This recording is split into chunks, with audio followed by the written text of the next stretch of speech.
So the thymus gland is actually going to produce cells that are known as T cells, and that's where the T in their name comes from, is that they originate or they get trained, so to speak, in the thymus itself. So what happens with the thymus gland is when you come in contact with an infection, they will produce these cells that will then learn how to fight off just that particular infection. So if you get the chickenpox, it will learn everything it needs to know about the chickenpox. So the next time you would come in contact with it, not going to probably get sick from it because you have this group of T cells that are now designed on how to defeat the chickenpox.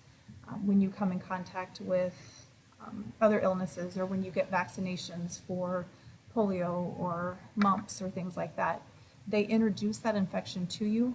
The T cells will then learn everything that they need to know about that specific infection, train a specific group of cells to defend your body against it, so the next time you come in contact with it, you don't actually get sick from it. So it doesn't unfortunately work with the common cold because there are so many different strains of the common cold. Even once you get a cold and you have a group of T cells to defend against it, hundreds of different strains of the common cold. So if you get a different one, the T cells that you have are not going to be able to defend against that particular one. So there are some limitations to it, but for the most part, that thymus gland does a very good job of training your white blood cells on how to fight off specific infections. So once you get them, you don't have to worry about getting them again. And that's ultimately the reason why that thymus gland will become smaller in size over time. Most of us live in the same place our entire lives. You might move across the United States, but most people don't pick up and move from the US to Africa. And so over time, you're coming in contact with fewer and fewer new types of illnesses or diseases, and that thymus gland really no longer has a job. And with the human body, we don't keep anything around that is not efficient or not functioning at full capacity. And so over time, the thymus gland will shrink down, and if you live long enough, late 50s, 60s, that thymus gland will eventually completely disappear. It's replaced by a little fat pocket, and you really never know the difference. The next slide that you have is the spleen. And so the spleen is another organ that is going to work with your immune system. And one of the things that it will actually do, it's another filter that we have within the body.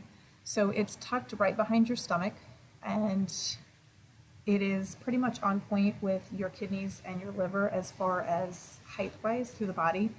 And again, that's not by mistake. When we look at the design of human anatomy, it is very, very specific. And the reason why you have your three major filters, your liver, your kidneys, and your spleen, all on point right through the midline of the body, is because no matter where a foreign invader would enter into your system, at that point, it's going to travel the least distance before it's going to hit one of those filters. So even if it gets in through your foot, it's going to only be able to travel halfway through your body before it's going to hit one of those filters. If you inhale it, that's the shortest distance to get to one of those filters. So the liver is going to filter out those things that are toxic, whether that is something you ingested or came in contact with. Toxic materials are going to be dealt with by the liver.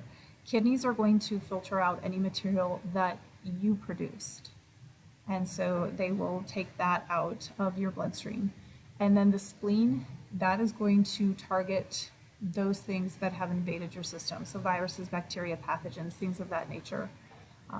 The spleen has a massive amount of blood vessels that run through it. And so it's actually very difficult to repair if it is damaged. So a lot of times if people have a lacerated spleen, because of how many blood vessels are involved, they can't repair those. It's easier and more beneficial to the patient to simply remove it so that they can stop the bleed altogether, because you will lose a lot of blood very quickly if any damage is done to the spleen itself. And then the last slide there talks about the autoimmune diseases. So I'm not going to go through each one of those. It's a small list of different autoimmune diseases. I just wanted to introduce the concept of what an autoimmune disease is. Our immune system, our lymphatic system, is designed to find those things that are not supposed to be in our body, however they got there, whether it's bacterial, viral, Any foreign invader that is in your system is supposed to be eliminated. And so your lymphatic system is designed to deal with those as they enter the body. Unfortunately, there are times where the body will not be able to recognize something that it made. And in that case, that's what we call an autoimmune disease. So if you've heard of somebody having rheumatoid arthritis, that's a situation where that person, for some reason, lost the ability to recognize their own cartilage. And their immune system will actually attack the cartilage, the cushioning between your bones. And so over time, it will start to break down and destroy that cartilage, and you lose that cushioning between your bones. A lot of people have heard of just normal arthritis, and that will happen in places where you have repetitive use. So if you have a particular job where you use one particular motion over and over, if you're a baseball pitcher, that overhand throwing motion, not uncommon then to have arthritis in those joints that you overused over a period of time.